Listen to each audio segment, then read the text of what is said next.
তবে এই পাশে এসে দাঁড়া এখানে। লাউ ঘন্ট বসে গেছে, এটা সকালে খাওয়ার। এটা রুটি হবে, এটা আলু ভাজা ছেলের জন্য, ছেলের সবজি খায় না বলে এটা ডিম সিদ্ধ।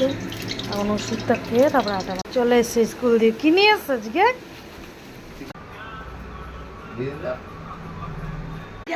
লাড্ডু প্রসাদ। নাও দাও।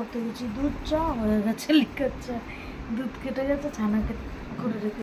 কার কার আমার মতন চা নেশে টিফিন খাওয়ার পরেও চাটা যেন পিছু চা। এই যে ঝিঙা পোস্তর মশলা, আর এটা হচ্ছে মাছের মাথার ডালের মশলা। রুটি খাওয়ার করেছি, পোষায়নি, আবার গিয়ে